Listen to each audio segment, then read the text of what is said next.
Whoa, buddy. Put that thing back in its holster. We haven't gone anywhere. I don't understand.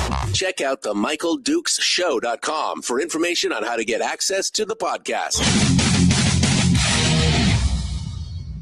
Welcome to the party, pal.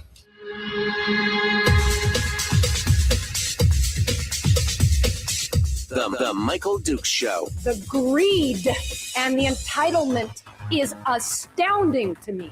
What more could you want from a low-budget radio program? This is a dumpster fire. That was just BS. It is time to get a new perspective. We know just what you need, and we've got just the cure. Open wide and prepare for a steaming hot cup of freedom. I just don't fathom it. The Michael Dukes Show, streaming live across the world. Well, top of the morning to you. How you doing today on this beautiful St. Patty's Day?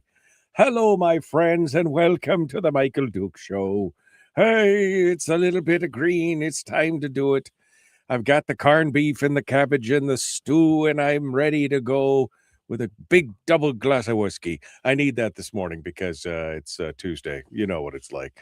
Good morning to all of you, my friends, and welcome to the program. It is the Michael Dukes Show, broadcasting live across the state of Alaska on this, your favorite radio station and or FM translator, and live around the world on the internet at michaeldukeshow.com, where you will find our audio-only stream as well as links to the podcast, social media, and so much more. It is the Tuesday edition of the show, and as I said, it is St. Patty's Day, and we're ready to go and to get this thing on. Hopefully, don't forget to put your green on today, and make sure you're feeling lucky. I am not feeling lucky when it comes to the Alaska legislature, and Brad Keithley from Alaskans for Sustainable Budgets is going to tell me all about it here in just a second. He's waiting in the wings, ready to go. Also in hour two, I have some recap and some stories, including a story. Oh, this is going to make you mad. Including a story where Loki Tobin, no surprise there, usual suspect, but also Rob Yunt from the Valley has got a new bill out to essentially dismantle the funding for correspondence in homeschools. I mean, I can't put it can't put it any more bluntly than that. That's what the actual target here is to dismantle the funding for those two things. We're going to get into that here this morning and dive right on into it. So we're going to jump in right now. Brad Keithley, our guest, Alaskans for Sustainable Budgets. The weekly top three is the big three topics of the day that we're going to get into and discuss. And Brad's got a whole slew of stuff for us to go over. And we join him right now. Good morning, my friend. How are you? Michael, I'm doing great today. You've got the green on. I've got the green on. It's St. Patty's Day. I mean, you of all people, I thought would have been all about that. Where's your little leprechaun hat or something? Oh, you got the dark deep green. Okay, I get it. I'm in New York today to go to a concert at Carnegie, St. Patrick's Day concert tonight at Carnegie Hall. So I'm all about St. Patrick's Day. You're all about the St. Pat's. Okay, well that's good. That's good to know. Well, it's good to have you with us. Thanks for taking the time out of your trip to come on and join us for this. All right, Brad. Well, I mean, there's just so many crazy things going on in the legislature. This whole schooling thing with Yunt and Tobin, we're going to get into later, but that, man, I just don't even know how to unpack that at this moment. But you've got some topics to get us started for the week. Let's start over the debate for the supplement. This thing is still going on. I mean, this was a fast track supplemental, right? And they were going to do it, and then they were going to, we're out of money. Oh, we're not out of money, but we don't know what to do. And all of a sudden, the majority paints themselves as the fiscally conservative ones who are trying to be good about it and everything. It's hilarious, but also not at the same time. Give us the details here. Well, the substance of it is that the legislature fast-tracked a supplemental in part in response to the contractor industry that is concerned about having funding for the state match of federal funds on a roads issue. to fund road repair. And so the legislature fast-tracked this supplemental. They started the fast track at a time before the start of the Iran conflict, at a time when oil prices were down. The House passed a fairly major bill, about $500 million, if I recall correctly, in terms of a supplemental, one of the biggest supplementals we've seen. Went over to the Senate. The Senate pared it down to about $370 million, I think it is now, which they reduced some pieces of it, which was good to reduce spending down. But the Senate also did a Burt trick in rewriting the bill, and that is they funded the entire supplemental from the CBR, sort of regardless of what oil prices were and oil revenues were. They came in with full funding from the CBR, full CBR draw to fund it, which would have likely sort of made sense before the Iraq conflict. But with the Iraq conflict and with the spike in oil prices, there came to be a real question about whether that the CBR draw is necessary, whether there's going to be adequate revenues from normal revenue sources, including oil, to fund the supplemental. So this Burt trick of putting the full $370 some odd million in as funding became a problem when it came back over to the House, and the impact of the Iran conflict, of the Iraq conflict, the Iran conflict, and seeing the impact on oil prices became much more real. And all of a sudden, over on the House side, some very sharp people on the House side, I want to give credit to this, to the House minority, some very sharp people saw the potential for this, the potential that the Senate had added this $370 some odd million. The Iraq conflict or the Iran conflict was going to explode oil revenues so that the supplemental was no longer, so that the CBR draw was no longer necessary. But the $370 million was going to sit there as sort of what they sometimes call a headroom, like a headroom draw. It was going to be money that was available, sort of regardless from the CBR, sort of regardless of what happened with the oil revenue side. Right, a slush fund, as otherwise known as a slush fund. Right, and so the House minority rebelled against that and said, we don't think that we don't want to create this slush fund. And the House majority has responded to that with some very humorous quotes, but that I'll get to in just a second. But I think the House minority has done a very good service to the state of preventing the CBR draw as it got constructed in the Senate, as Burt and Lyman constructed it in the Senate. I think the House minority has done a very good job of preventing that CBR draw from sort of setting out there. Now, the Senate majority, the Senate and the House majority would say, oh, don't worry about that, because if we don't need that money at the end, if by the end of the legislative year we don't need that money, the excess will spill back into the CBR. Well, the minority's response to that, a very good response, is, yeah, well, that's as long as you don't tag on additional spending through additional bills. The thing about the CBR draw is it takes a 3/4 vote. The thing about once you've appropriated the CBR, once you've had that 3/4 vote and the CBR is in the revenue pot, it just takes a majority to pass more spending. The governor potentially could veto it. There's all sorts of additional fail-safes there, but I think the House minority is doing a good job protecting the CBR from being used as sort of a slush fund, as you put it, going forward. The humorous quotes, they've come from the majority, and one in particular from Calvin Schrage that I flagged. This is from the ADN article on this dispute. But the revenue forecast that Republicans are banking on is not realized money, said Calvin Schrage, an Anchorage Independent who co-chairs the Finance Committee. The minority, he said, was suggesting today that we rely on a forecast, unrealized, unpredictable, uncertain money to finance a budget when industry and Alaskans are asking for certainty. What the heck does he think the legislature does every year? I know. By relying on oil projections. I mean, we've talked about this on the show before, but by relying on oil projections for for a substantial part of the revenue base. I mean, every year the legislature is relying on a forecast, unrealized, unpredictable, uncertain money to finance the budget. So it's really sort of humorous to see the majority sort of reduced to arguing about the uncertainty of the money when they themselves rely on that uncertain, unpredictable, unrealized money when they craft together the annual budget. Every year they rely on it.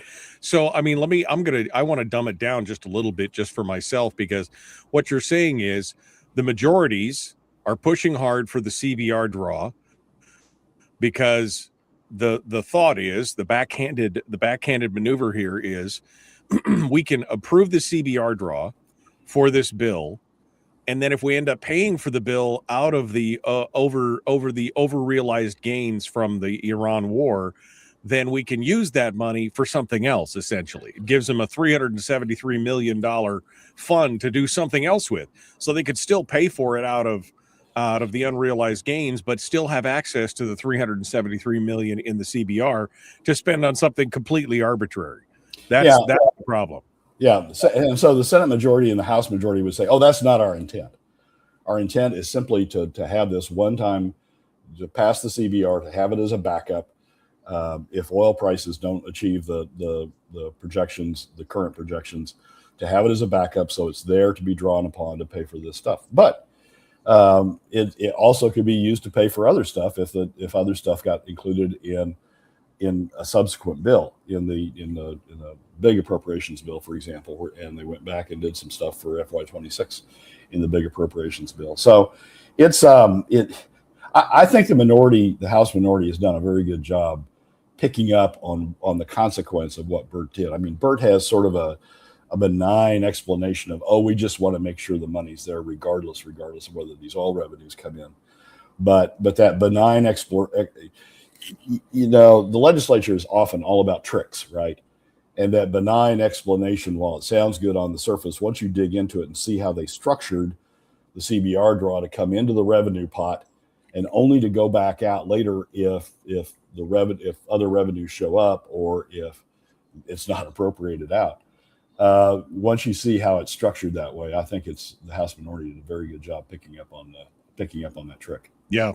And again, you could see the frustration. Even Zach Fields was quoted on Andrew Gray's podcast as calling the minority terrorists, which I had to laugh at, because that was exactly the words that I used the first time that Bert tried some of these maneuvers on the Senate side, especially when he was shutting down the road construction on things like the Kinikus Bay Road and others, projects that were already in process, and he was threatening to shut them down if he didn't get them to vote his way.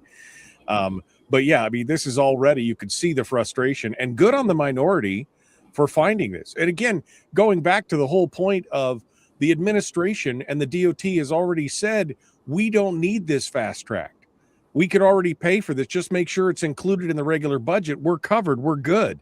But somebody wanted to make some hay here, and I think they saw an opportunity to wheedle a little more money out and pull some money out of the CBR in the process. Yeah, well, whether that was the intent or not, that's been the effect of the way the language came back from the Senate, and I as I say, I really appreciate the House minority finding that. I mean, all of this is happening on a very quick track. Not only is the supplemental moving on a fast track, but the consequences of the Iran war and its impact on oil prices is moving on a very fast track. It was not apparent at all that we were set up for this at the time that the supplemental originally went through the House. And it was starting to become apparent, but not fully apparent at the time that it was in the Senate. As oil prices have sort of exploded over the last week, or 10 days or so, as the war has become more intense and the Strait of Hormuz has come into play, as prices have risen quickly, and the futures market is saying that they're going to stay there for a while, at least through the end of this fiscal year. We're only talking about three more months. As prices have risen, it's this issue has come up about, why do we need the CBR draw if we're going to have all this revenue from oil?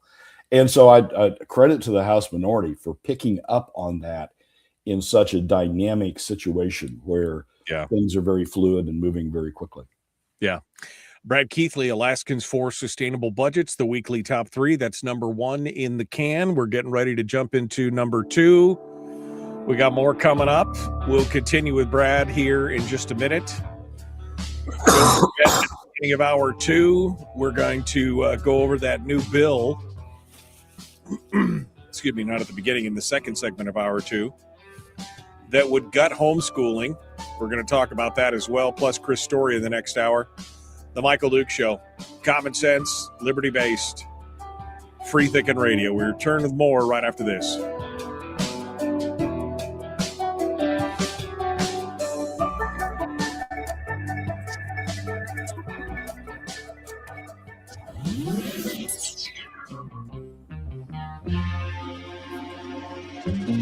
Listened to by more staffers in Juneau than any other show because their bosses told them to.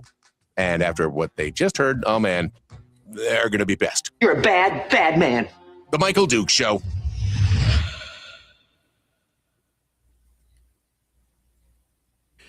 Okay, Brad Keithley, Alaskans for Sustainable Budgets, the weekly top 3.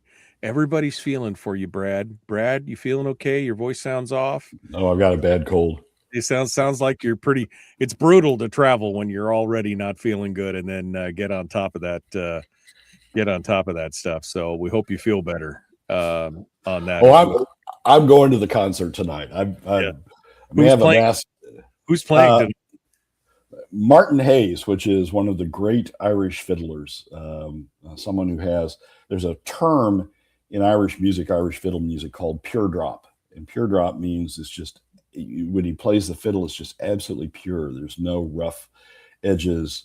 What Cape Bretoners sometimes call, Cape Breton fiddlers sometimes call dirt in the fiddle. It's just pure, just absolutely pure. And it's a beautiful group. I flew over to Dublin once to see a group he had formed then, a group called the Gloaming, and they were only performing over in Ireland. So I flew over to Dublin to the National Concert Hall to see his concert there. When he announced this tour, this is with a new group called the Common Ground. When he announced this tour, the only announced concert of this tour was in Dublin. So I made reservations to go to Dublin, but then he announced he's coming to New York. So man, Carnegie Hall, huh? Big deal there. It's got to be good, and a good St. Patty's Day for that for sure as well. Brad, at some point, I mean, I'm just watching this back and forth. They make it sound like, the majority makes it sound like that they are trying to be the fiscal conservatives, that they're trying to be fiscally responsible. And the thing is, we just know. I mean, we just know how they're going to be. And when you see the shenanigans and this kind of underpinnings, you realize this is all an end run to try and soak a little bit more money out of the thing to be able to bolster the budget again. Yeah, I mean, it didn't start out that way. I mean, let's be fair to them. It didn't start out that way because at that time oil prices were down, and so you weren't seeing this spike on the traditional revenue side that could take care of the problem. They wanted to do the supplemental, and the supplemental passed the House. It passed it with minority support the first time through, and they needed the CBR draw at that point because there wasn't a projection of revenues coming in on the traditional side. And on the Senate, you can sort of excuse the Senate because Iraq hadn't become fully formed in terms of its impact on oil prices. Iran, Iran. But by the end, I'm one more late. You're one more back. But by the end of the time they were handling it, you could start to see this coming. And I will, because it's so easy to do and so convenient to do, and we do it so often, I will blame Bert for the way he packaged the CBR revenue coming in as sort of look at this neat trick I can do. I could just throw all this money in sort of regardless. So you sort of give a pass to the House the first time through. You sort of halfway give a pass to the Senate because it's still not fully formed. Well, but when it comes back, you can truly see this going on. right. And the House majority's resistance on making an amendment or sending the bill to conference in a way that would strip out the CBR draw or reduce the CBR draw down to a fairly minimal amount. The House majority's resistance to that makes you really begin to wonder if the purpose of this isn't to have that additional money, Right. that they can budget this cycle. I think it started out as a political stunt, right? Because again, the money was there. The DOT had said it. The administration said, no problem. We can still get the match, et cetera, et cetera. But there was so much falderall going on over it. I'm sure that many people are like, this is an election issue. We could say that we saved the federal match. I think that's what it started out as. And then when the Iran war broke out, they saw it as an opportunity to get their grubby little hands on more money out of the CVR, which they really want. All right. We are just about ready to rejoin the radio here. Folks, if you haven't yet, please go out and like and follow the show page. I'm trying to get 1,000 followers on YouTube. I think we're a couple hundred away. Let's get to it.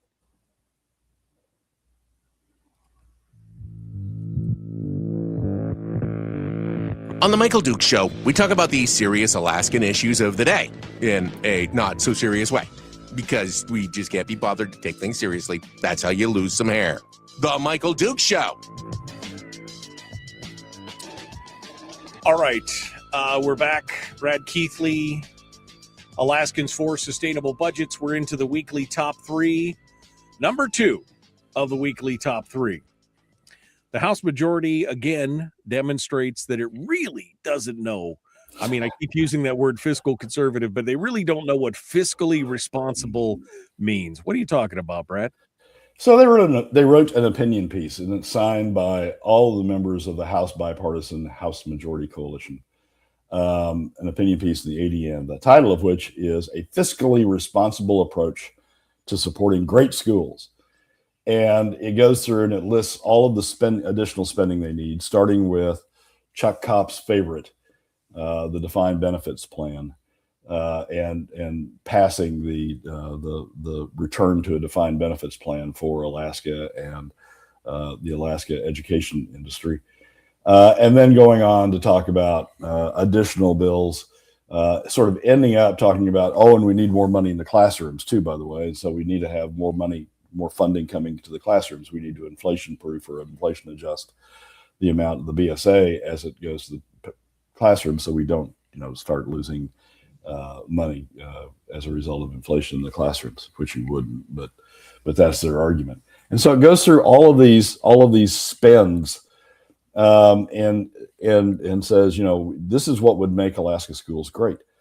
The headline promises a fiscally responsible approach to supporting great schools, but all they really got in there are spending. They've got a little bit of revenues. The bill that would apply the digital tax, extend the sales tax to, or extend the corporate income tax to companies operating in the state digitally.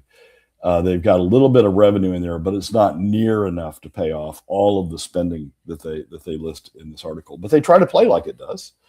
I mean, that's the only revenue they add, or that's the only revenue they talk about, and they use the title of fiscally responsible approach. So they try to play that this revenue that they're talking, this little bit of revenue that they're talking about, balances out all of the spending, but it doesn't. I mean, I'm not sure how many times you can call out somebody for something. I'm going to try to set the record on it, I guess. When somebody writes an op-ed saying, spend, spend, spend, but they don't include a balance of pay, how they're going to pay for it, and who is going to pay for it, who's going to bear the burden of that additional spending. This is one in a long series that we've seen over the last several years. We need to spend more on this. We need to spend more on that. We need to spend more on the other thing, but without any recognition that they have to pay for it, and there has to come revenues. I suppose if you pressed Kopp and others on how this is fiscally responsible, they would say, well, we're going to cover the spending through additional PFD cuts because there's still PFD money out there that we haven't spent yet.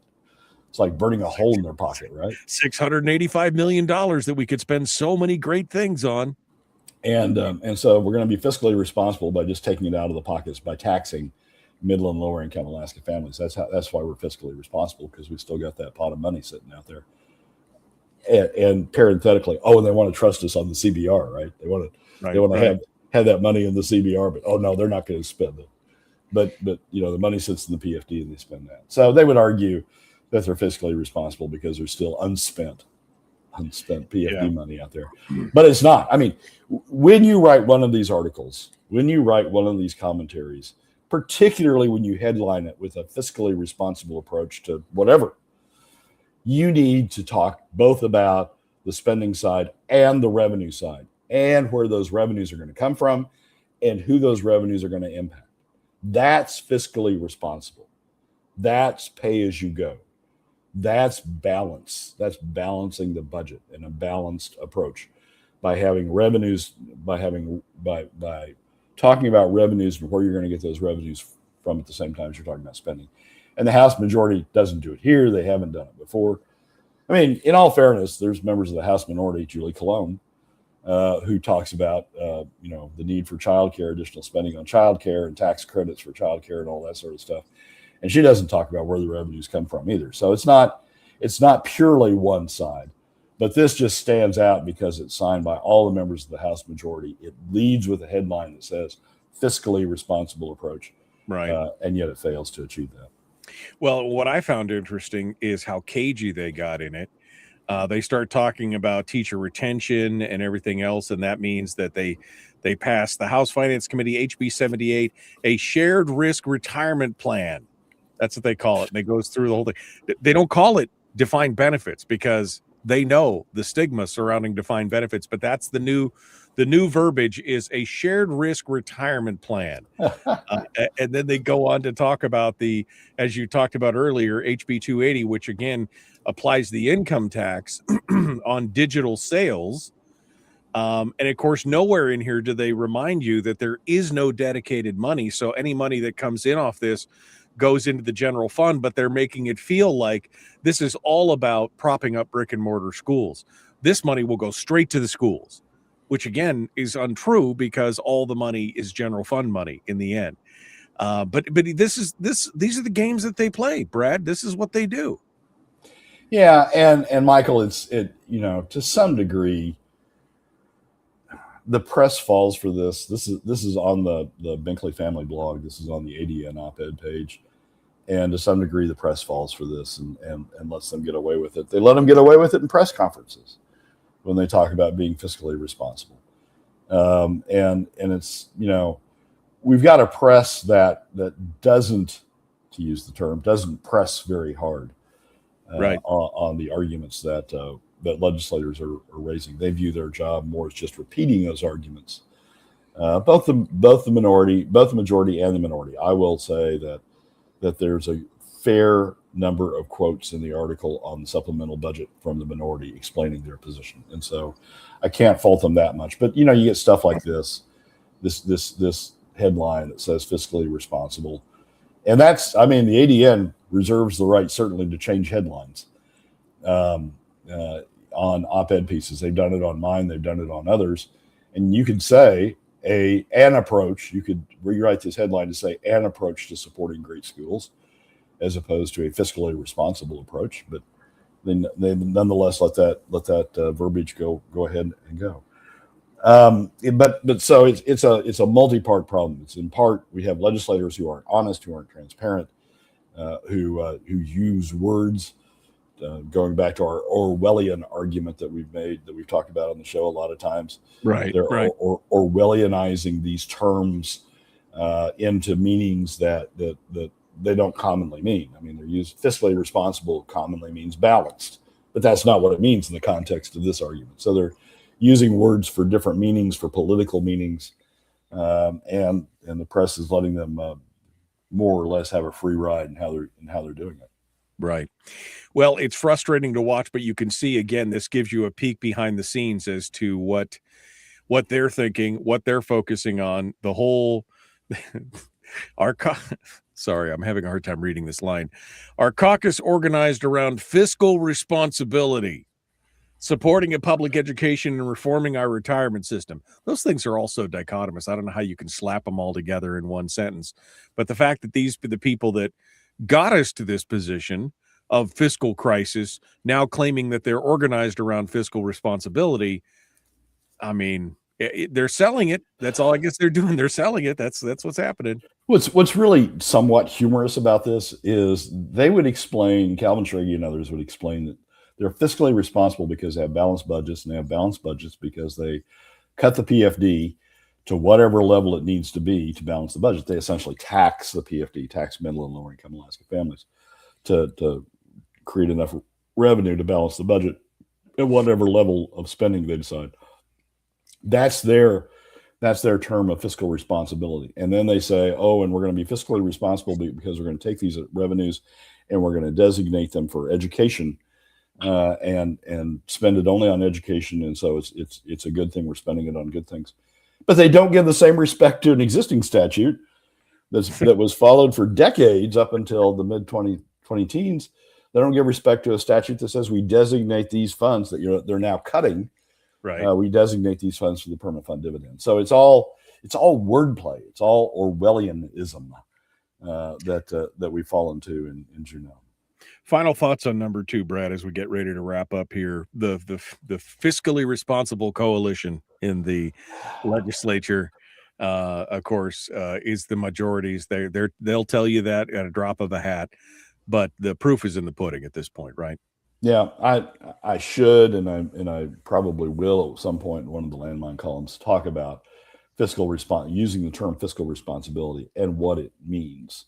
Before it's Orwellianized, what it means. It means balancing spending with revenues, and if you propose new spending, you need to propose new revenues to pay for that spending. And that's, we need to use terms in the manner in which they're intended, as opposed to Orwellianizing these terms and using them and saying, oh, it means this now. It means we can ignore the statute we don't like, and use funds out of that statute in order to support a statute we do like, and designate funds under that statute. We need to sort of call this stuff out wherever it occurs. Yep. Brad Keithley, Alaskans for Sustainable Budgets. The weekly top 3 continues. We got more coming up. Number 2 is Dead Ahead. We're going to, or number 3 rather, is Dead Ahead. We're going to come back to that here in just a moment. Don't forget, you can check us out on YouTube. We're trying to reach 1,000 subscribers on the show on YouTube. And so if you watch YouTube on your television at home, make sure you go out there and subscribe to the Michael Duke Show. It's youtube.com @Michael Duke Show.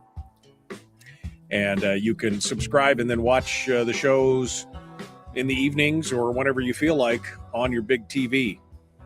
Make sure you subscribe and ring the bell. We're trying to reach 1,000 subscribers. That's where we're at right now. All right, we got more coming up. Brad Keithley continues with the weekly top 3 right after this on your home for Common Sense Radio.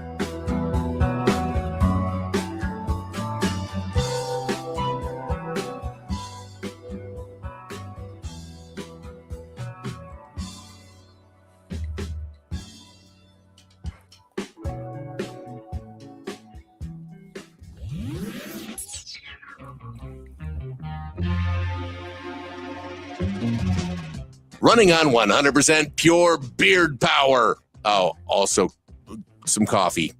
We dip our beard in coffee. Nice beard. The Michael Duke Show.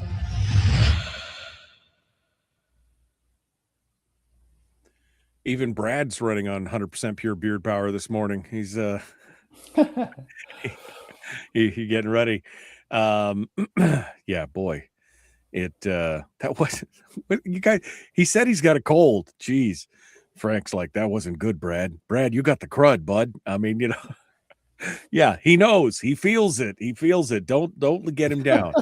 He's gonna take a nap before he has to go do his concert tonight. That's it's gonna do. But yeah, nothing more frustrating than trying to travel while you're not feeling good. He already knows he doesn't feel good. Give him a break. Ben Carpenter, the former legislator, host of Oversight Live, said, yesterday in the morning, DOR said we have more oil money. Yesterday in the afternoon, OMB said we spent it on the operating budget. Even sent supplemental requests after the statutory deadline. This legislature is a joke. I mean, they're making up the rules as they go along, right, Brad? I mean, they just, like you said, they can't even acknowledge or follow the statute that we had to begin with. Only when it's convenient do we follow. Oh, now it's a statute. We've got to do it. It's, this is where we're at, right? Yeah, exactly right. I mean, it's so, yeah. So if I'm interpreting what Ben's saying, that the administration is submitting additional supplemental requests after the deadline on top of the supplemental requests it's already had in, then it's the administration that's participating in this problem as well, by saying, "Oh, we got more money now. We got the CBR in the general fund, so now we just we got some more supplemental requests to take care of." It's at some point you got to stop. At some point you got to say, look, if you want more spending, fine, justify the additional spending, but come up with the revenues for the additional spending. Stop the drain on the PFD. Respect statutes.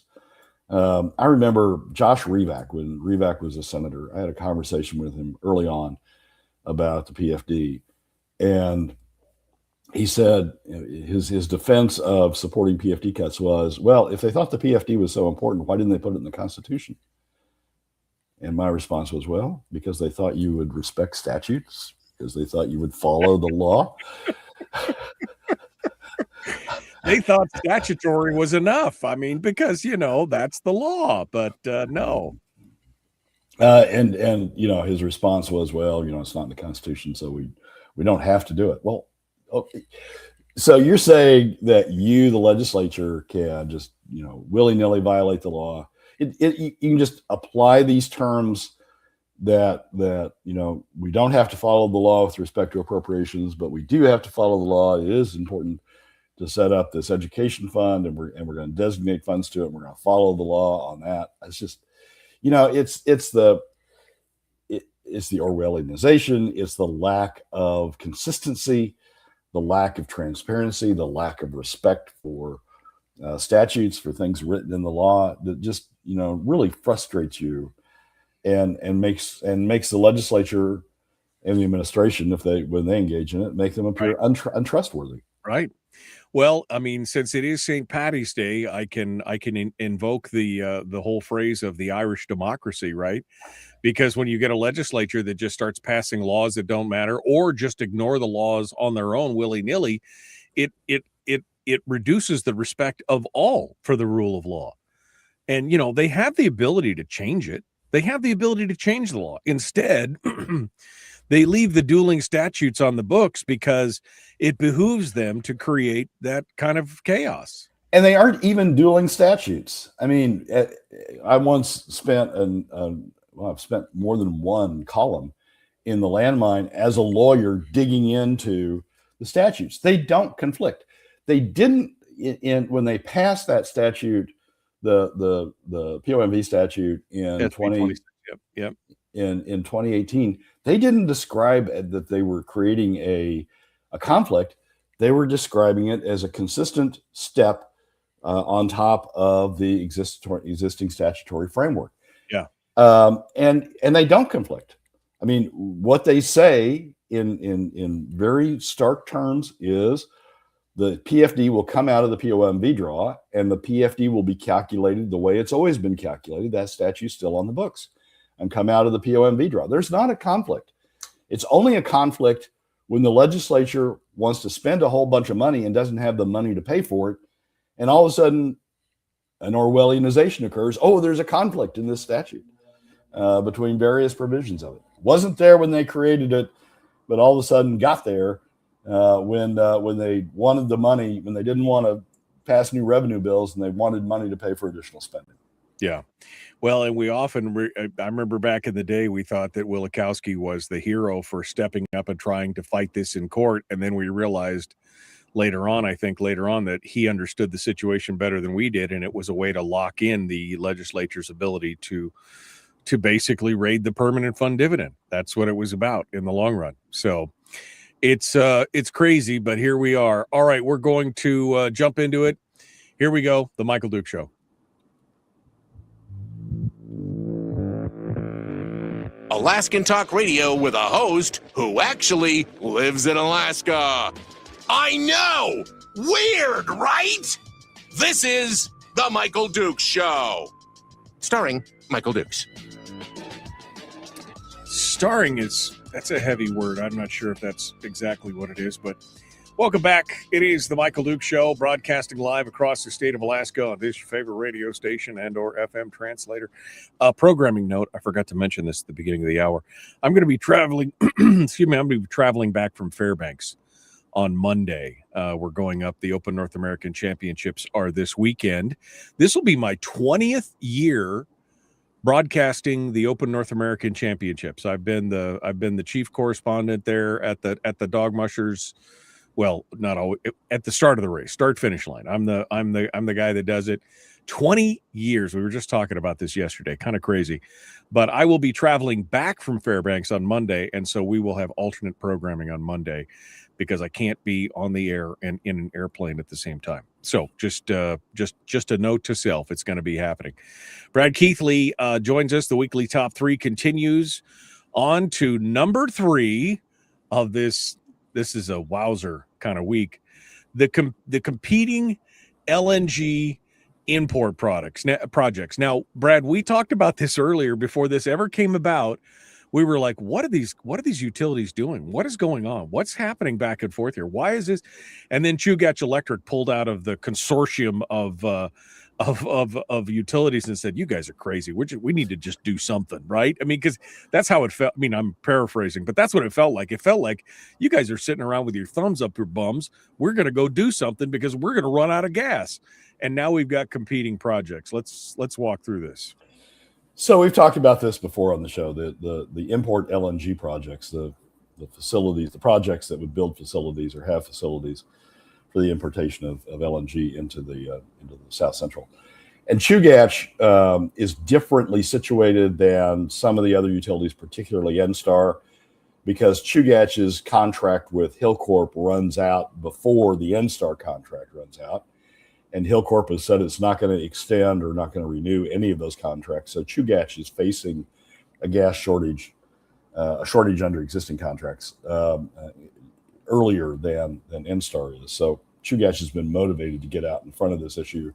And one of the reasons they broke out of the consortium is the consortium didn't seem to have the same incentives or the same motivation to solve this problem in the near term. The net result is we've ended up with two projects. One is the conversion of the old Kenai LNG plant, the LNG plant that was built by ConocoPhillips back in the day, or Phillips actually back in the day, to export excess gas that was being produced from the Cook Inlet, export that to Japan, and that facility continues to exist. And what Hillcorp has done is Phillips had it, then they sold it to Marathon. Phillips kept it in, ConocoPhillips kept it in, maintained it and kept it in condition that it can be brought back into service.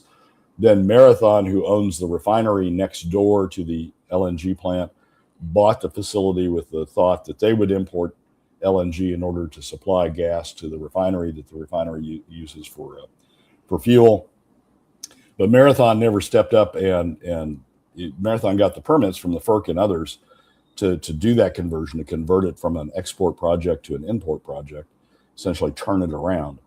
But Marathon never did that. And so as the Cook Inlet issue has developed, the Cook Inlet gas shortage issue has developed, Hillcorp has come in and bought the facility from Marathon and is in the process and got the permits that Marathon had gotten to convert the facility, and is in the process of converting the facility and has entered into contracts with Chugach to supply Chugach from that facility.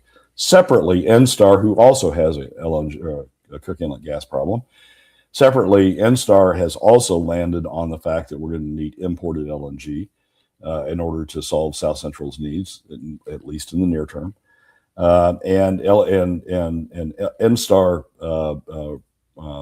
went down the road of having negotiations with various providers. At one time, they were going to have a floating LNG plant up in Matsu, or up by the port, the Matsu port, but that sort of fell through, and other projects have fallen through. And ultimately, NSTAR landed on this sort of joint venture with Glenfarne to build a grassroots, a new LNG importation facility in Kenai on the Cook Inlet, with the thought that that facility could be turned around at some point if the big line was built and we entered into contracts, export contracts for LNG, Alaska LNG to the Far East, that facility could be turned around and turned into an export facility at some point. So they've been working with Glenfarne. But the net result is that you got a relatively small market.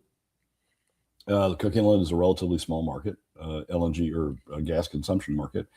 And you got two competing facilities that are costly, Right.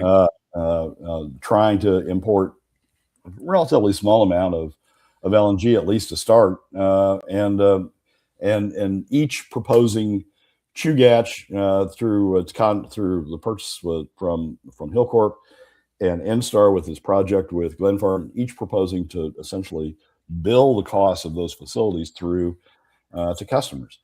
And the RCA, quite rightfully, has raised the issue about, wait, do we really need to be doing this? Do we really need to be burdening consumers with two sets of LNG import facilities?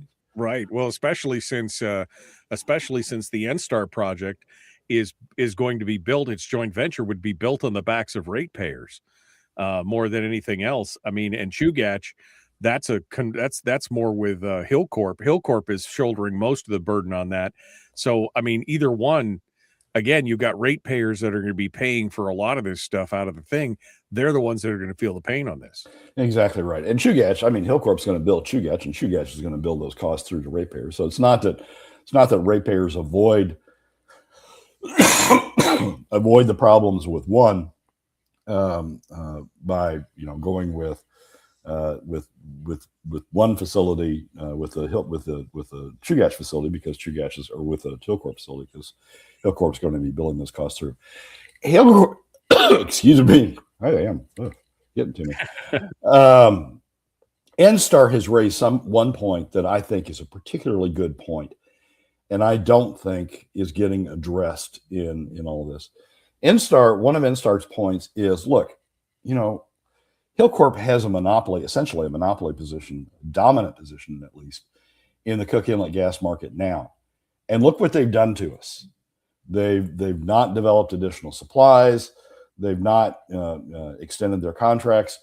At one point, you'll recall a couple of years ago when the legislature was considering tax reform for the Hilcorp loophole on corporate income taxes, Hilcorp threatened to not invest in the Cook Inlet anymore as a way of manipulating the legislature on the corporate tax issue. So, because of their dominant position, they had the power to do that. And so NSTAR is raising the issue. Look, we've had enough of Hilcorp's dominance and the effect it's had on us.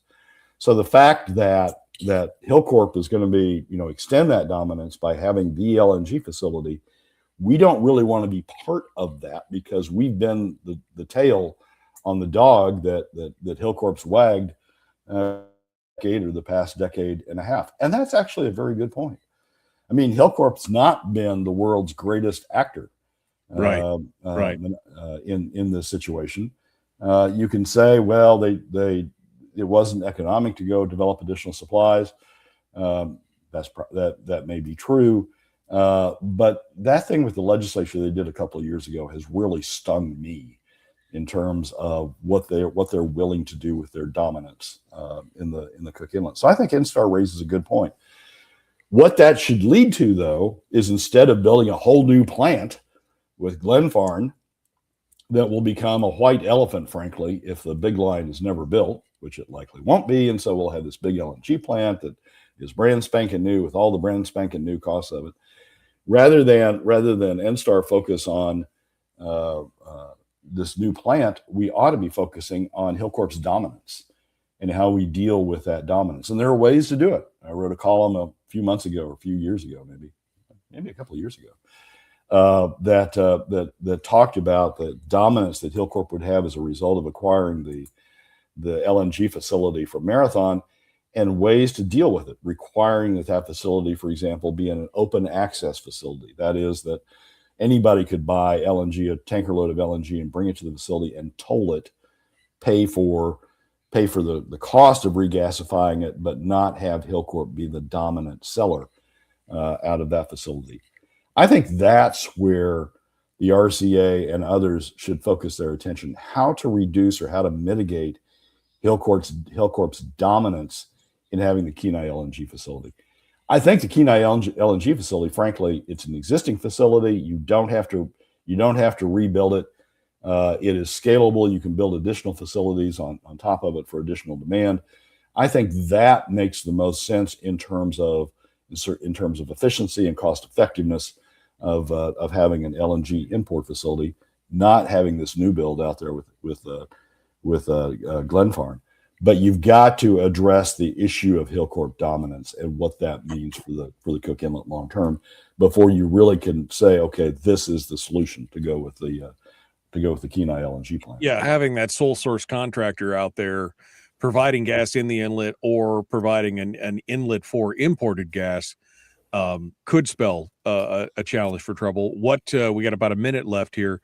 What do you think the RCA is going to do now that they're taking these questions and asking these hard questions? What do you think is going to happen? I think they're going to take some time with it. Unfortunately, the commissioner who knows the most about this, Bob Pickett, has rotated off.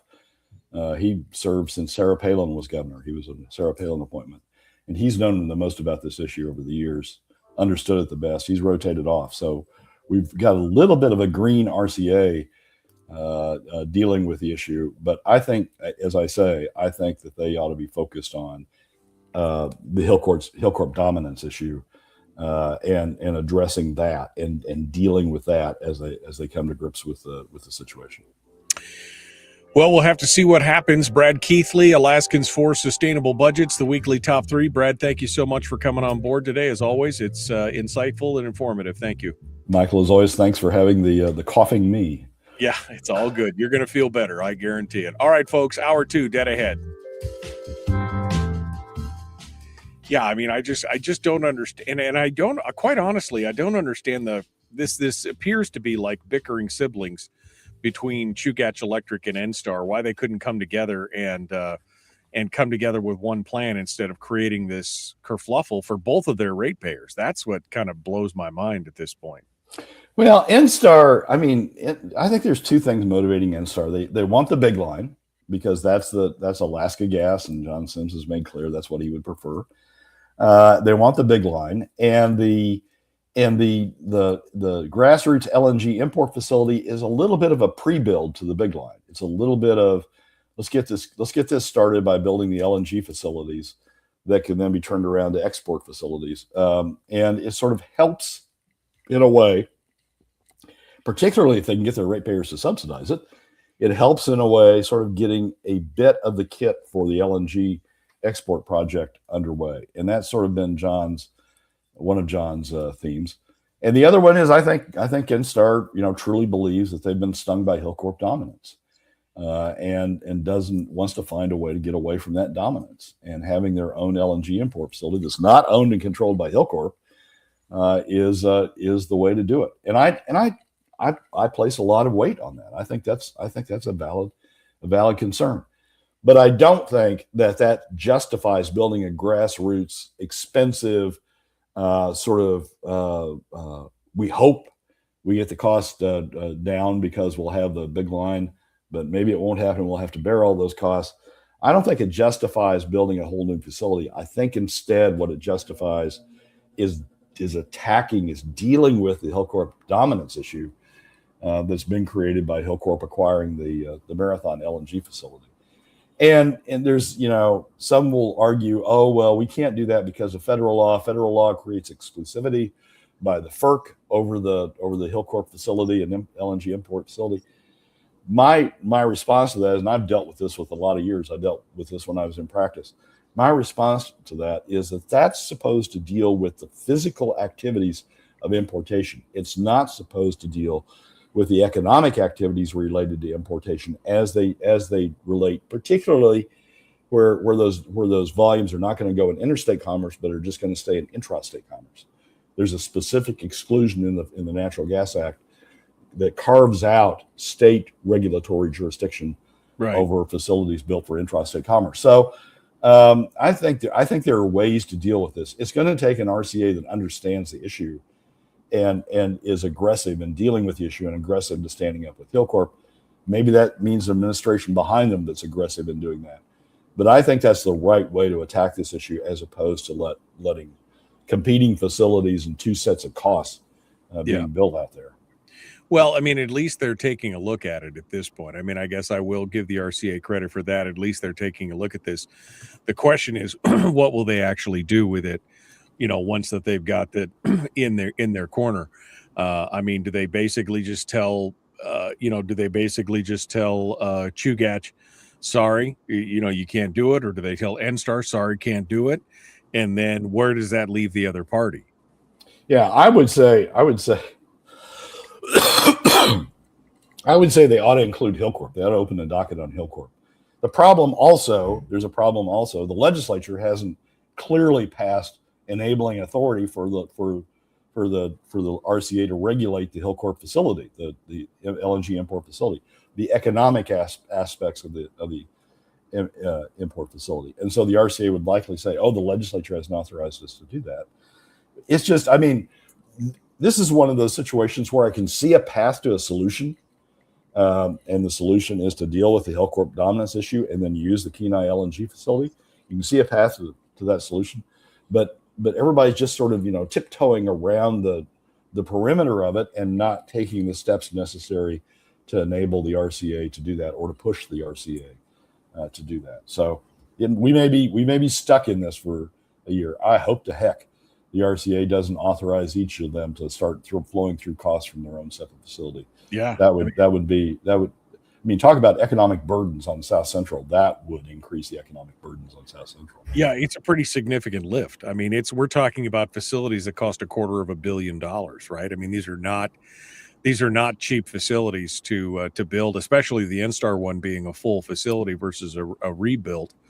But I mean, it's a significant amount of money that would all go to the ratepayers in the long run. Yeah. I think there's a path to success, but the path to success requires dealing with the Hillcorp dominance issue. I mean, I'm concerned about Chugach and the Hillcorp dominance issue. What's Chugach going to do if Hillcorp says, oh, the cost is $15 an MCF when the world price is 10? What's Hillcorp going to do? What's Chugach going to do when Hillcorp says, Hillcorp says it's $15 an MCF? They've linked themselves. I mean, there's not any other suppliers out there they can go to, because Hillcorp now owns the LNG facility. Hillcorp now owns all the production facilities out in the inlet. You're sort of stuck. That's the issue that the RCA needs to address. It's the vertical integration problem that we're talking about there, that when you own everything, you can call the plays as kind of how you want at that point. And that is the danger as it is for right now. Yep. All right, Brad Keithley, I hope you feel better, my friend, and I hope you enjoy the concert tonight. We're all living vicariously through you, through your fun times. I hope you enjoy it. Martin Hayes, right? I'm going to have to go back and look him up and see what he has. Pure Drop. All right. Martin Hayes, Pure Drop. Exactly. Thanks, Brad. Appreciate it, my friend. Enjoy yourself. We'll see you next week. Look forward to it, Michael. All right. Brad's going to be the first show of the week next week, because we're going to be off the air for Monday.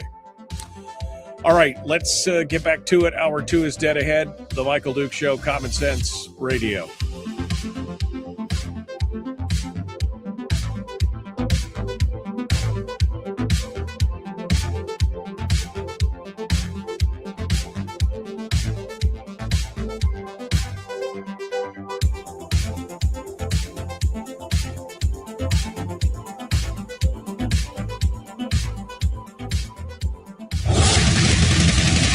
Whoa, buddy. Put that thing back in its holster. We haven't gone anywhere. I don't understand. Check out the MichaelDukesShow.com for information on how to get access to the podcast. Welcome to the party, pal.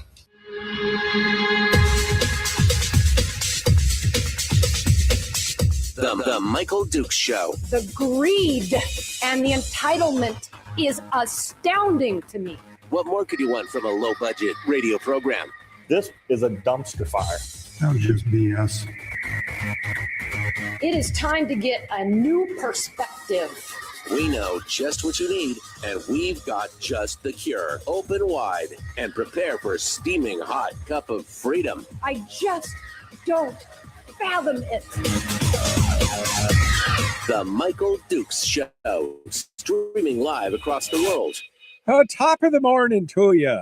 Happy St. Patty's Day. It is the Michael Dukes Show. We're broadcasting live in our green. That's what we're doing. We're doing it's all green today. I hope you don't forget to put on your green today to celebrate the driving of the snakes and all that other kind of stuff here on this beautiful St. Patty's Day.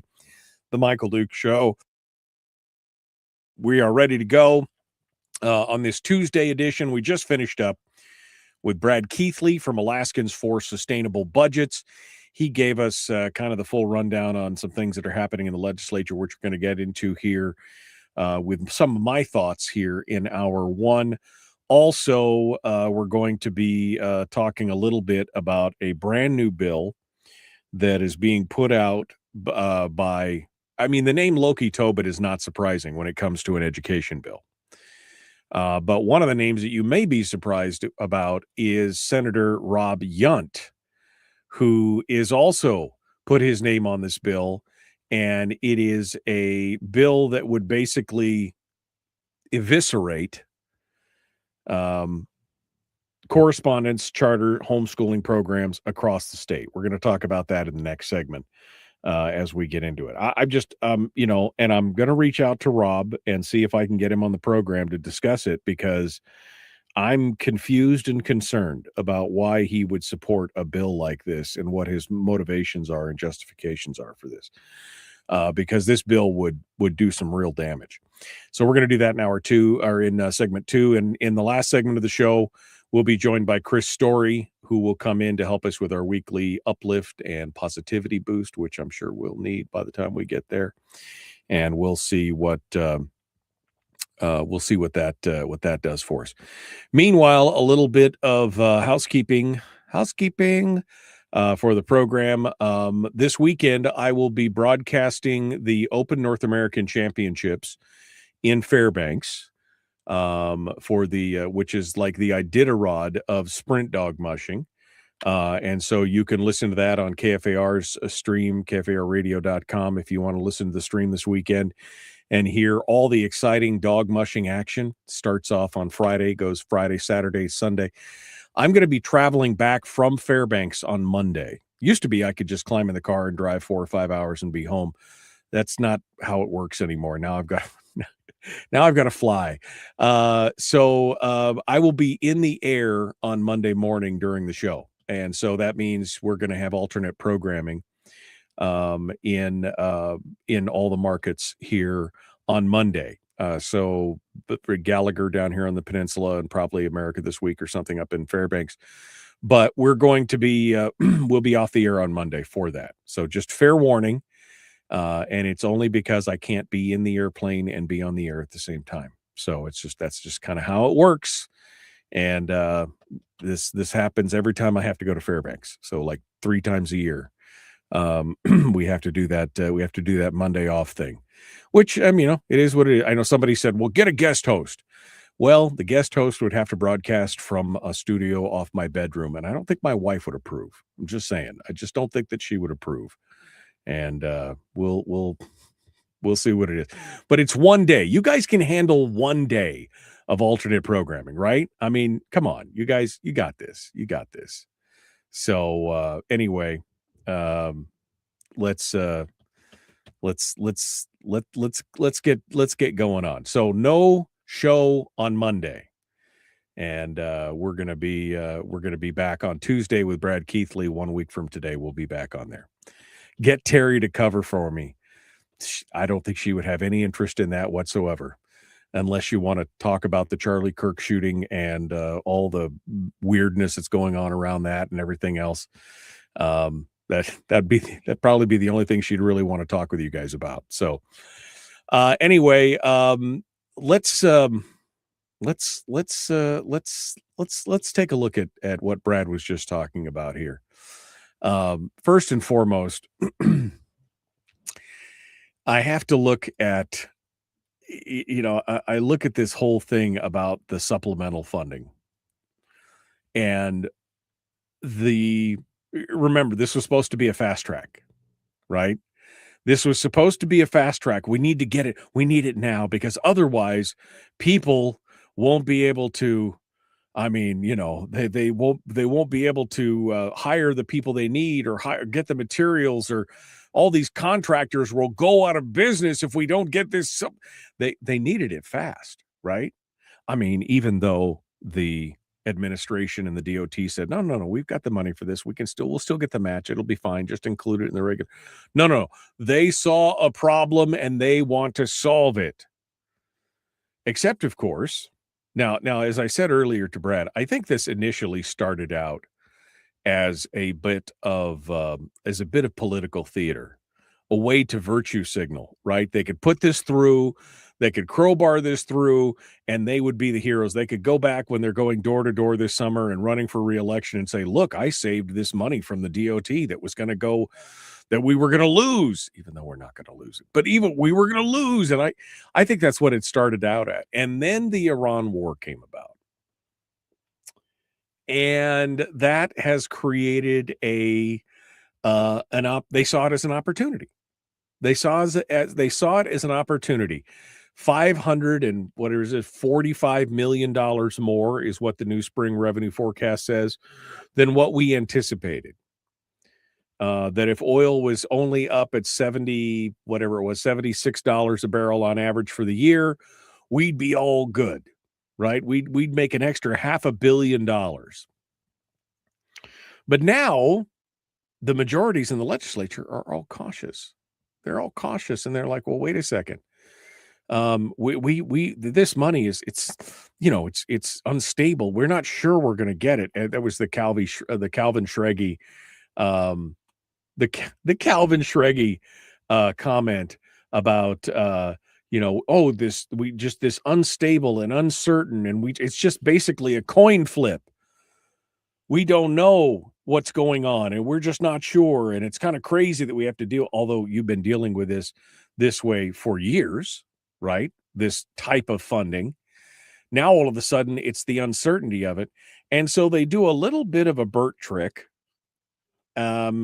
Because Bert is so famous for putting contingencies in and peeling money out of different places that he wants, putting things in there to say, if you don't vote for this, then you're going to get the normal Bert thing. That was just BS. The normal Bert thing. So now they've put this contingent on absolutely mandating that it has to come from the constitutional budget reserve, that it has to come from savings, no matter what. And thank goodness the minority was paying attention, because the minority understood that if they allowed this CBR draw to happen, that the bill could go through, and then when it goes to get funded, if they had extra money, that would give the other members of the majorities, both the House and the Senate, another $373 million in headroom. That's what they call headroom spend. It's slush fund to spend on whatever else they wanted to spend it on. And they understood that this could be a white elephant. This could be a big deal where they could just spend it on whatever. And so the minority's been standing strong and saying, no, we need to spend it out of this year's money. How hard is that? And I like Jubilee Underwood had a quote. Where's her? It is right here. She goes, Jubilee Underwood said the CBR should be viewed like a spare tire. You want to have it with you, You just don't want to use it unless the other tire is flat. And right now, it doesn't look like the other tire is flat. It looks like we have all four moving down the road, and nothing prohibits us, in the case a tire does go flat in the future, for changing the tire and having to use the CBR. I mean, if something does go wrong, we can come back and discuss this. But this, again, is the way that the majorities have operated for years. It's time compression as a weapon, right? They squeeze you down. It's, we got to do it now. Got to do it now. Got to do it. We can't do it later. We got to do it now. Make a decision. And luckily, we've got people in the legislature, in the minority, who recognize that, those constraints are artificial, and they're going to hold the line on this. And I'm very grateful for that, because otherwise we could see a lot of flat tire analogies in the legislature this week. Yeah, but we could see an additional $370 million in spending on projects or on things that we just, and who knows? We've got bills out there to increase the student funding. They could encumber something that would be not just one-time funding, but could be something in perpetuity. They've done it before. That's how we got into this fiscal mess, right? That's the thing. That's how we got into this fiscal mess, is just spending more than we take in and not really caring about the long-term consequences. That's how we got here. And you're expecting the same group of people who got us to this position, somehow they're going to miraculously dig us out of it? So congratulations to the minority on holding the line on this. Now, the latest story, sorry, I'm looking for the, here it is right here. Alaska House remains divided on whether to draw from savings amid higher revenue. This is from Iris Samuels over in the ADN. And they're, again, this is the one where Zach Fields called members of the House minority terrorists when he was on Andrew Gray's podcast. Oh, they're terrorists. Which, you call it what you want at this point. Just because you don't get your way doesn't mean that they're terrorists. But I would expect nothing less from Zach Fields, the king of decorum. The king of decorum. So I don't know what's going to happen or when this is going to come back from the floor. The House majority actually pulled it from the floor yesterday. And we'll see where it goes. But this is where we don't need to go. We do not need to give them free rein to spend another $373 million out of the CBR on whatever pet project that they would want to spend it on. We should fund the supplemental from the regular budget and not from a CBR draw. And if we discovered that by the time the rubber hits the road and the money's not there and the war wraps up sooner than anybody expected and oil prices stabilize, et cetera, then we can start talking about a CBR draw. But until then, we need to do it. And then, by the way, there was another thing that this is like more quid pro quo. Now, this is business as usual out of the Dunleavy administration, in my opinion. But majority members, meanwhile, accused minority members of communicating directly with members of Dunleavy's OMB, as the governor has kept them in the dark about where he stands. They said, Andy Josephson complaining about having problems getting equal information at the same time. Because you've been so polite and so congenial to the governor. Yes, he should, the fact that he doesn't want to talk to you or tell you how he feels about something, that's where you're going to be. We're so upset about the fact that he won't talk to us about this, but he'll talk to the minority. Oh, members of his own party who support where he kind of wants to go. Okay. but I mean, this is it. This is kind of the low bar for where we're at. They're going to blame everybody, including the governor. And again, not that the governor's done himself any favors over the years in the way that he's communicated with the legislature, but the fact that they're whining about the fact that he won't talk to them while he will talk to individual members of the minority. Kevin McCabe is even quoted as saying, I spoke to the governor earlier this week. I talked to the governor and, he said if the legislature passes the supplemental budget, it'll be signed. I mean, isn't that a way to communicate, is by telling one? I mean, I don't know. It seems so juvenile at this point. They saw an opportunity to do some virtue signaling, to do some political theater. Then it became an opportunity for a cash grab out of the CBR. And now they're not getting their way, and they're throwing a tantrum about it. That's really what this all, because if it was super serious and we needed to get it done, that's all we heard about, how we needed to get it done, they would get it done regardless of how the funding came out. If they really were, if we got to get this, we've got to do it. Regardless of how the money came out, they would have passed it.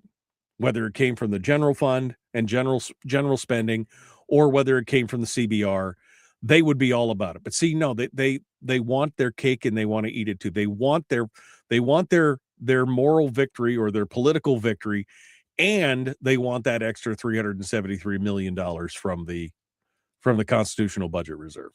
So there you go. That's what they want right there.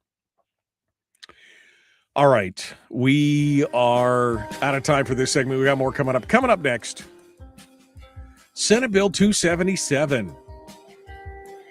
You're going to want to hear more about this.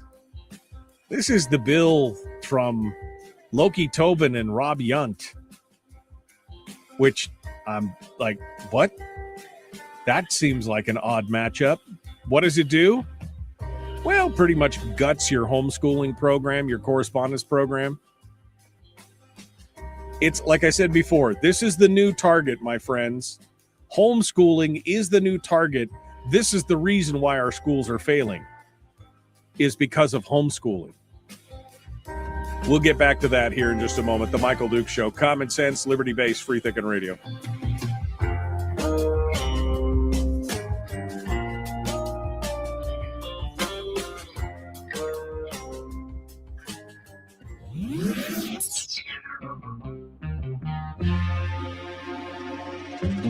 Tune in Friday for our weekend entertainment and movie streaming review with our guest critic, Willie Waffle.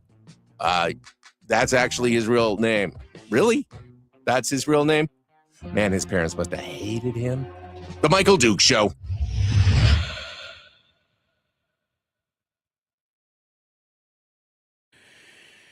Oh. All right. Kevin's giving us some insight. That was a misquote. That was a misquote, but hey, it is the ADN. Sorry, instead of ranting, I should have been reading the chat room here for Kevin, because he was giving me some lowdown in there. I mean, I guess we'll start back with this here when we get back. I'm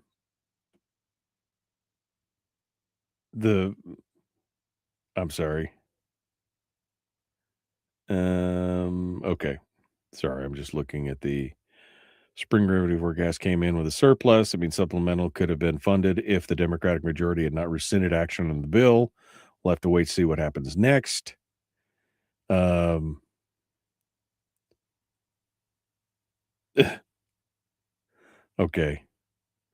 All right. Okay. Thank you, Kevin, for that. I appreciate it. Some details into the backstory here. Yeah, juvenile. Hey, we are talking about the Juneau Clown Posse, right? Right. I mean, it's not that you should be surprised that this is going on or anything, but there you go. Kevin says the problem now is that there are limited ways to get this out of rules. Since we are not under the 24-hour rule, they would need to notice a rules committee meeting a week in advance. And then, since it is a concurrence bill, It would need a 3/4 vote of the Rules Committee to move it along. Then it would go to the House floor in the limbo file where it would need to vote to get it out of. So it's yeah. And he said the binding caucus. He said no, they pulled it last Thursday by rescinding action. Many of them did not want to, but binding caucus. So yeah, there you go. Yeah, 277. Here's Mike Cronk, Senator Mike Cronk. 277 is a terrible bill. Literally guts homeschool programs and bankrupt school districts. I mean, Mike, any input as to why Rob Yunt decided that this was a bill that he wanted to stake his name on? I mean, why is he, why? I mean, can I give him the benefit of the doubt and said it was different when it got started? Or is this, because this is weird. I mean, this is, it's crazy.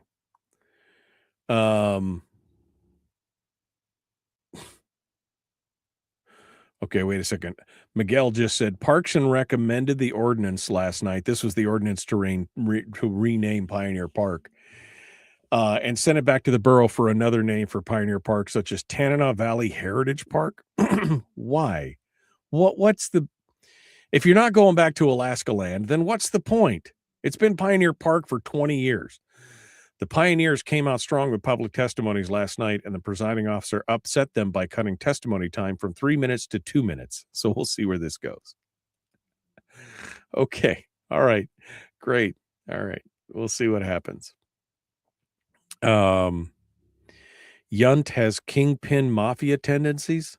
I don't know exactly what that means, but we'll see where it goes from here. But yeah, 277 is a horrible bill. Absolutely. It's crazy. All right. I'm sorry. I'm getting a message from the wife. That takes priority here for just a second here while I take a message from the wife. Oh, wow. Director of National Counterintelligence Center just resigned because of the war in Iran. Can't with good conscience continue. Joe Kent just resigned. Okay, is Yunt the next Bert? I don't know, Brian. I don't know. He hasn't shown himself to be quite cagey enough, I think, yet for that. But we'll see. We'll see. We're gonna get into this. How do I turn? You know what irritates me more than anything else? Why is David calling me? Hi, David. What's on your mind here? Oh, never mind. Hold on.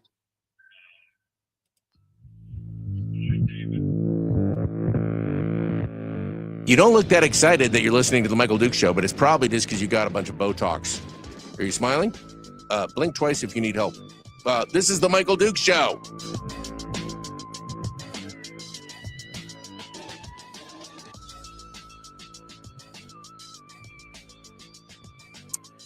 The Michael Duke Show, common sense, liberty-based, free-thinking radio.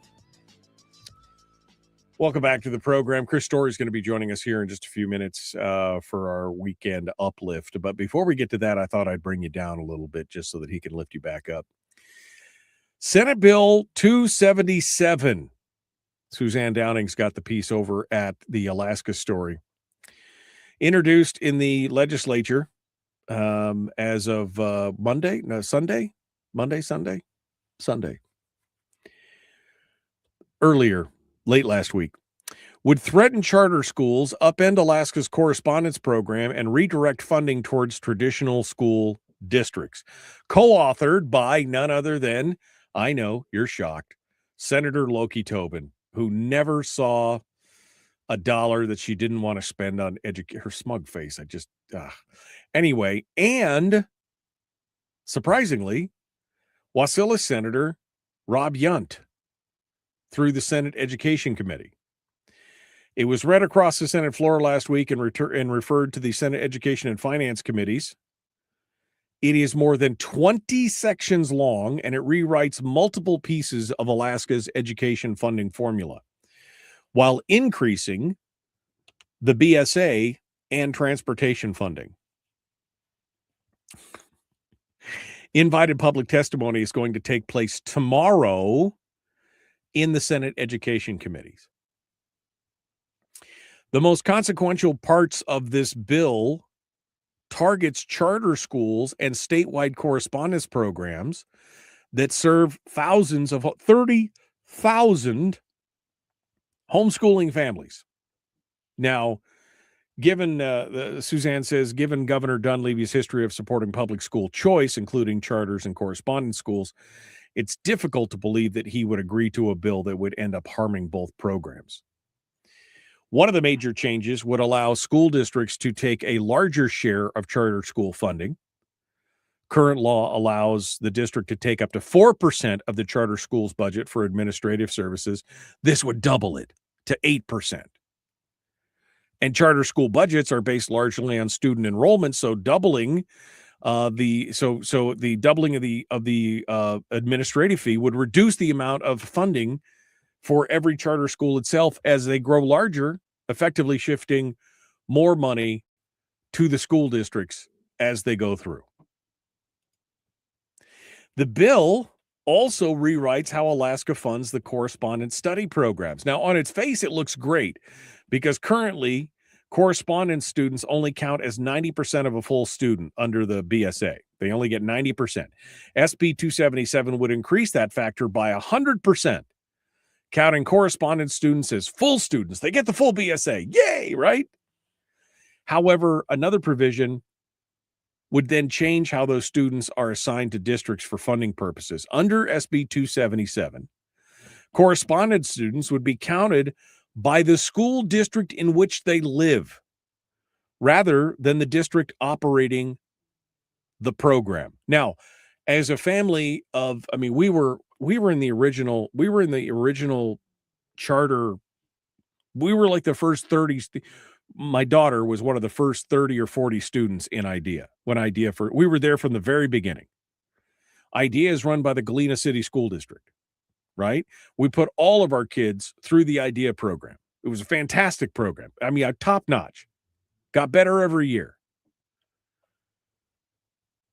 But for example, Galena operates a large statewide correspondence program that enrolls thousands of students. I want to say Galena accounts for, I think last number I saw was something like 9 or 10,000 of the 30,000, maybe more than that, but it's a huge chunk. It's a good third of all correspondence school students are going through Galena, through IDEA. If the bill becomes law, funding for those students would instead flow to the districts where the students reside. How would that help? If I'm enrolled in Galena, how is it helping me if the money's going to Fairbanks or Kenai or Matsu or Anchorage? This is I warned you about this, folks. This is what I warned you about. I told you that their next target was going to be the homeschooling systems. These people have no self-awareness. You know, you've got people fleeing the brick and mortar school system left and right, and they've been doing it for years, and even more so since COVID. The homeschooling programs have exploded because people are sick and tired of the BS being served by the school districts and this crisis moment and everything else, and the lack of educational achievement, and the fact that we're 51 out of 53 and all these other things that are going on, and people are fleeing. And instead of taking a moment of self-reflection to look at themselves and say, why are people leaving us? What are we doing wrong? What could we do better? Instead, they're like, oh, these other places are taking, let's go after them. So they want to force the money back away from the correspondence and the charter schools, and they want to pour it more into their failed system, their failed brick and mortar system. And you see the comments on Facebook. You know, just average Joe and Janes, when they start mimicking and parroting the same thing, it's those damn homeschoolers. They're stealing money from our schools. No, they're taking the money that would have been allocated to their students, their kids, and they're using it in another way, in another system. They're stealing money from our schools. This is what's going on. I mean, this could literally destroy these best in the nation homeschooling programs. These correspondence programs are cutting edge programs. We were on the cutting edge of homeschooling. And we've always done well with that.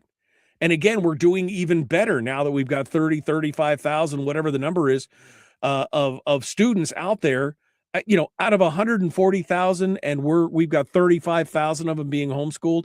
Something is being done right, and their results are phenomenal. But instead of asking themselves questions like, how do we, why are they leaving the school, the brick and mortars? Why are they? Instead, they're going to cut the throat of brick and mortar, of correspondence and charter schools to basically bolster up and prop up this failing school system. I mean, this is insane. Parents have had ultimate choice here. They've made the decision. They don't want to participate in the brick and mortar. They find, for whatever reason, that their kids do better, in a self-taught environment or in a charter school environment or whatever. They've made the decision. It's the same monies that their kids would have received in a brick and mortar school, only redirected to another entity. And parents are happy with the ability to make choice. Loki Tobin and Rob Yunt are trying to take this choice away. Instead, forcing the money that would have gone with your child and forcing it back into the district in which they live, leaving you with no opportunity. I mean, Galena couldn't operate on a per student basis with all they couldn't operate if half their students or more. I mean, it is Galena. There's not a lot of students living around Galena, right? With half their students or more, where those monies are going to some other district. It would literally end the program. Same thing for Raven. Same thing for Cyber. Same thing for all these others that are not school. Because here's what they're going to do. They're either going to drive the kids back to brick and mortar, or they're going to drive them back to the local districts correspondence programs, which I'll tell you right now, most of the districts correspondence programs are nowhere near as sophisticated or as successful as things like IDEA, Raven, Cyber, Lynx, those kind of things. That's it's insane. We need to be able to teach our kids. And these correspondence programs have given us choice, and they've given us great scholastic achievement, but none of that matters because somehow we're hurting the brick and mortar schools because we're not giving all of our children, sacrificing them to Moloch there in the schools, right? Oh, just must give your children. You have no other choice.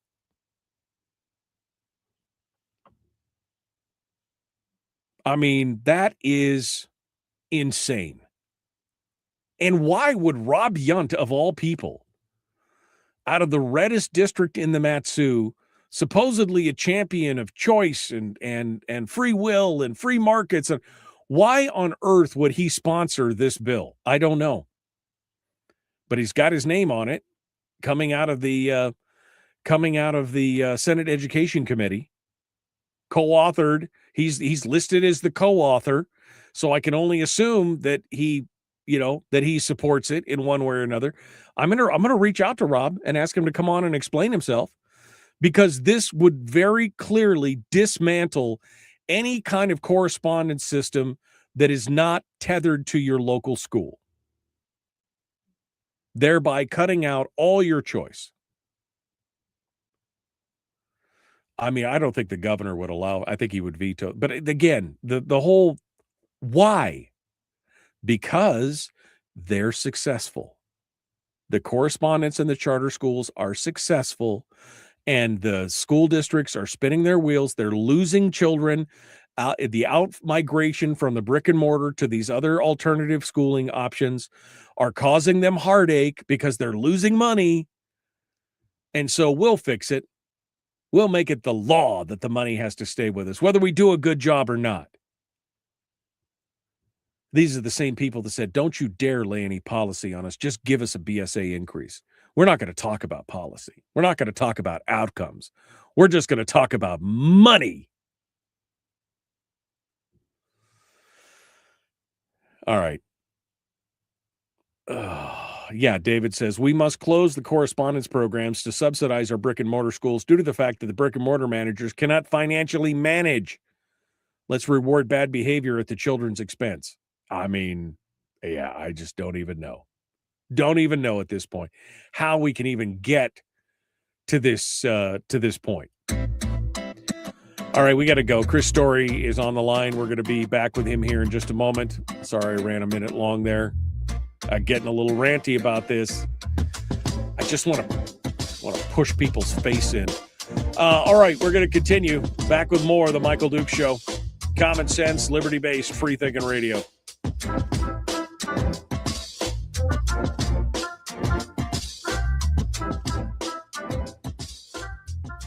We're broadcasting live through a series of tubes. Allowing all of these entities to provide streaming stuff going on the internet. Well, it's kind of hard to explain. Sorry. Streaming live every weekday morning on Facebook Live and MichaelDukesShow.com.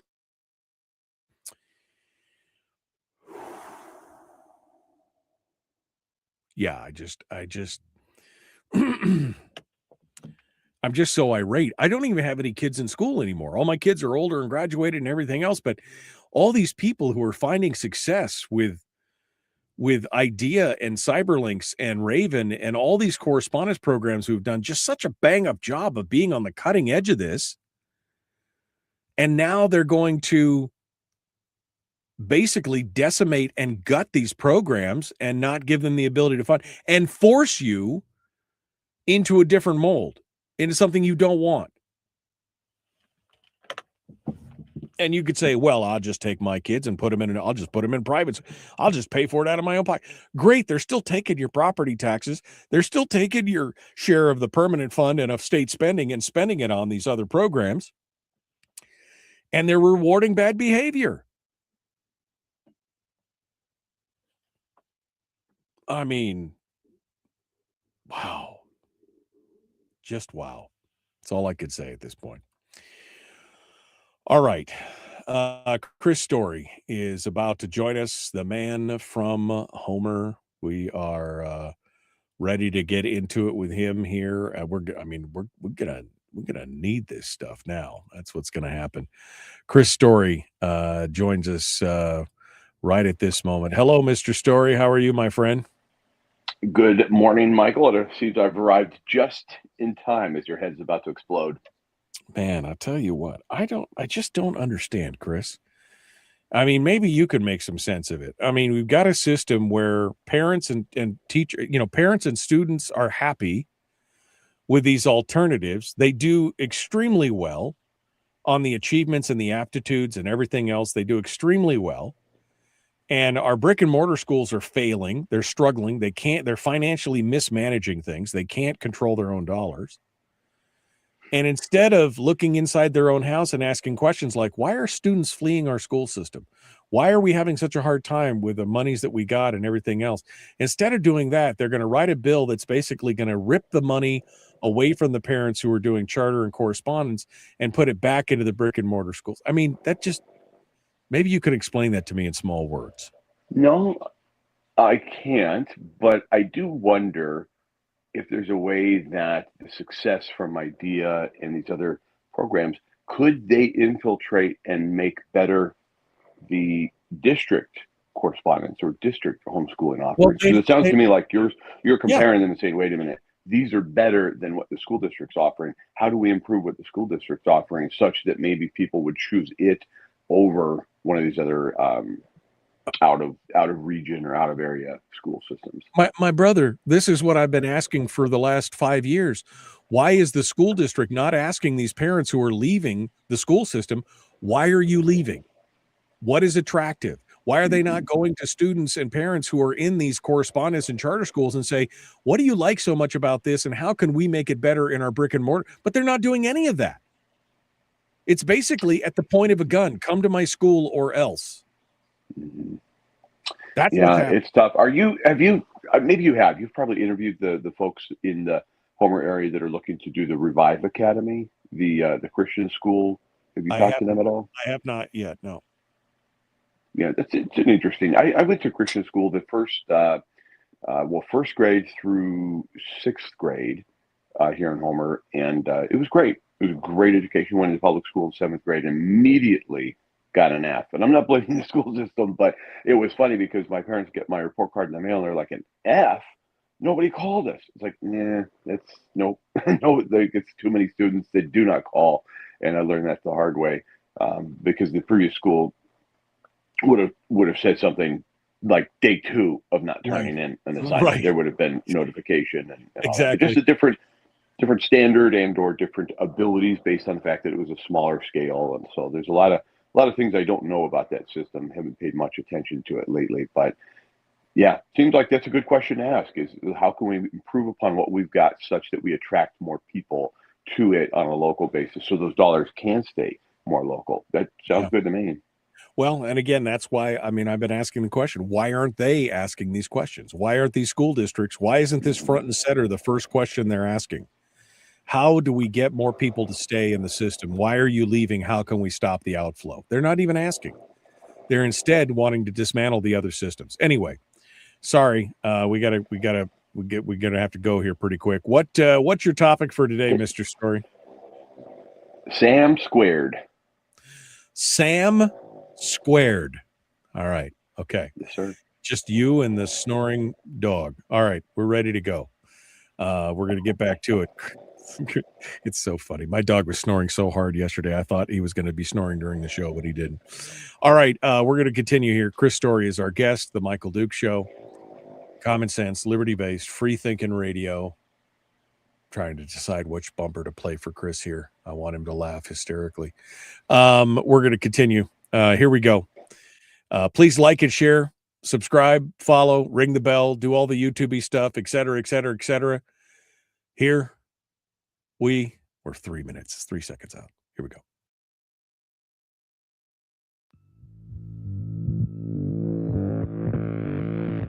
The Michael Duke Show. Not your daddy. Wait, sorry. Not your daddy? Ooh, not your daddy's talk radio. Huh. Whew. I was scared for a second. Thought we were doing an Epstein thing there. Here's Michael Dukes. Yeah. Weird, huh? Welcome back to the program. Chris Story is our guest. You could find him at ilovehomeralaska.com. That's his website where you'll find everything about his, you can find links to his real estate business, his radio show, his pottery, I'm sure, podcast, plus links to his books, both in regular and in audio, read by some guy, and more. That's where you do it. Today, he comes in every Tuesday to give us a little bit of an uplift because I have a tendency to get a little wound up, and we need him to peel me off the ceiling a little bit. But today he's going to come in and talk with us about Sam squared. I don't know what that means, but we're all about to find out together. Good morning, Mr. Story and Reagan. Yes, good morning. And Reagan is in high performance mode. He's all the way across the room from me, 6 feet away from me, and yet you can still pick up the snoring. You can still hear the snoring from 6. That's great. All right, Chris. Sam, happy St. Patty's Day to you. And what's with Sam squared? Well, I just happen to be reading right now 2 different autobiographies about men named Sam. One is by Sam Walton, obviously of Walmart fame and fortune, and the other is a guy called Sam Zell, which you maybe never heard of, maybe have, but if you're not in the real estate business. You may not have heard of him, but here's what the both Sams have in common. They both built multi-billion-dollar businesses. Both had private jets.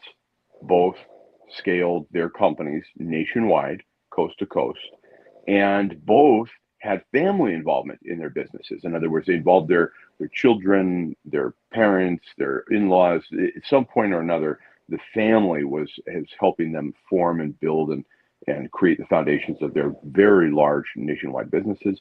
Both of the Sams loved their business, respectively. Sam Walton loved retail and logistics, and Sam Zell loved buying multifamily and multi-commercial, units all over the country, real estate wise. But here's one thing I've noticed about both Sams. The main thing they have in common, Michael, and I'll bet you can guess what that is. No, I can't. Hit me with it. I'm still agitated. Go ahead. They're both dead. And the best that anybody can tell is that they didn't take nothing with them when they left. Nothing. Not a dollar, not a dime, not a jet, not a fancy car, not an estate, not a household full of rare art and coin. And no, they took nothing with them, and they're dead. Michael, did you hear me? They're dead. I did hear you. I feel okay. You're saying that a little aggressively towards me, and I'm feeling a little hurt here. Oh, good. Okay, I'm glad. Oh, I was afraid I was going to be too subtle with my undertone of threat to you. But it's interesting. So you think about, what did they leave behind? Well, Walmart obviously is still some call it a blight, some call it a gift, coast to coast. Depends on your outlook. Some people suggest that Walmarts have ruined communities. Others have said it's brought lifeblood to some rural areas. You get to decide. But the point is, those stores are there, but that's not what Sam Walton left. What Sam Walton left was a loving family of children, grandchildren, and great-grandchildren, and they love him still. And that's what he left. Same with Sam Zell. His children, his memories, the people that he influenced and impacted are remaining. And that's it. So you could choose a multi-billion-dollar company, multi-million-dollar company, multi-$10,000 company, or no company at all, and just put and pour your passion into what you do, love the work you do, and leave a legacy the same as these two Sams. So Sam Squared essentially is, by the time it's all said and done, who are you impacting along the way? Who do you leave behind? And who will remember you when you're gone, and for what? There was I can't think of the saying right now, but there was an old saying about something like the mark that a man leaves on his thing, blah, blah, blah. Something about the number of people that attend your funeral kind of thing is, that's the lasting legacy. How many people remember you when you're gone kind of thing? Not whether or not you built castles in the air or skyscrapers in the city or whatever, but how many people's lives did you touch and affect, and how many people show up at your, basically at your funeral or your wake? And I think that's is that the point that you're getting to here? How many people can we touch in our lives and make a difference in that way? Well, and I wouldn't even go so far as to say how many, because that puts a quantitative goal on it as though that is the goal. And I think it's about who you touch and who you are involved with, which is awkward now, especially that you just played that Epstein intro. But thanks for that, by the way. But anyway, no, but it's who honestly have you made an impact on? Not necessarily how many, but who, I would say. A friend of mine recently, I'm going to use the R word, he retired, sort of. And at least, let me put it this way. This friend of mine is shifting gears in his business life. And he's got the runway to do it. He's worked really hard. And he said something that struck a chord with me when he and I were chatting about this a while back. He said, these past 25 years that I built my business have gone by in a blur. And he happened to tell me that. He happened to tell me that little ditty right after I'd had a dream the night before, and I woke up and I thought, Michael, it was 2004. For whatever reason, I woke up in my mind and it was 2004, and memories of that year were flooding to my memory as though it were that moment in time. And then I had a very sort of stark ice water realization. No, it's 2026. And I was like, where did those 22 years go? Like they just disappeared in my mind's eye in a second. So I thought that's an interesting hallmark of being busy. That's an interesting hallmark of building something, even if it's very worthwhile, but also not necessarily being so present in the moment or in those moments along the way that you recognize how swift time moves. And I think the older I get, Michael, it seems that the time just seems to go by even faster. It's like the river is picking up speed for some reason as we head towards the waterfall. Well, there's a psychological reason for that, which we discussed one day on the show. It was very fascinating. I actually looked into it because I was like, why does it seem like the time gets faster the older that I get? And it's all about perspective. The youth's perspective of only being alive so long versus the older person's perspective. But you're right. We've only got a finite amount of time on this ball of mud. And so we need to make the most of it and affect as many people as we can. I think it's why both of us got into the jobs that we have, because we wanted to help and affect as many people as we can. I've always felt living in Homer, and I've lived here most of my life. Tiffany and I moved elsewhere. You have to. You can't grow up in the town and not ever leave to appreciate it. You have to be able to come back to it, at least for me. And that's what we did. But having lived here most of our life, I feel like a little bit like, well, one, lucky, but really not, because we've had to work hard at it. But at the same time, like we have more facets on the diamond of life. Like there's more time. There's far more surface area of a life lived intentionally on purpose.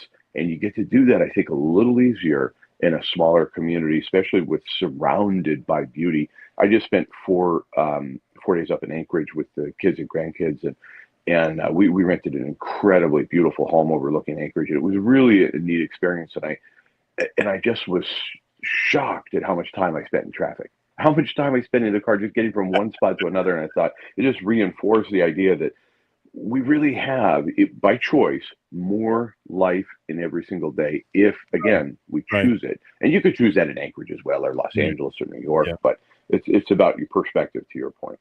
Final thoughts, Chris, here. Give me 30 seconds of the summation of the Sam Squared.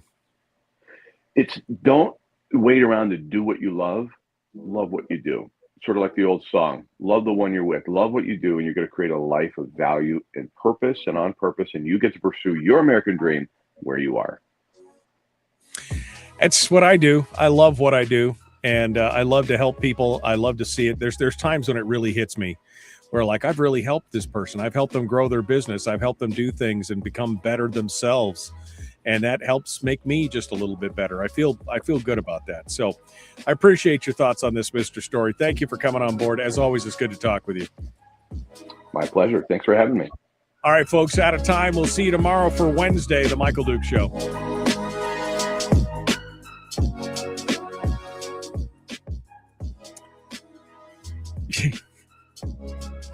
Sorry. You notice how Harold never answers.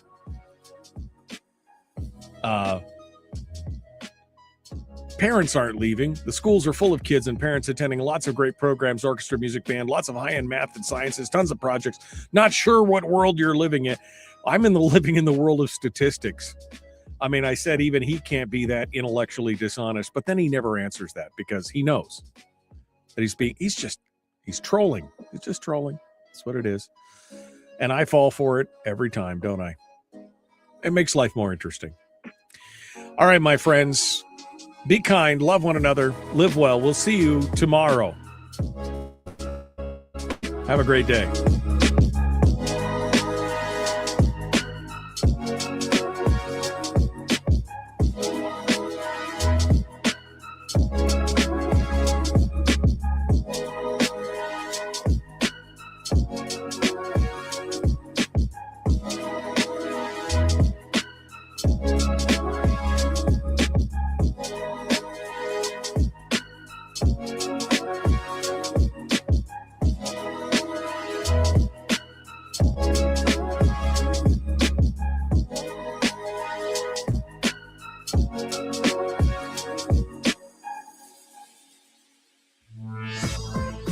We've shed our terrestrial radio skin, and now we are slimy lizard internet people.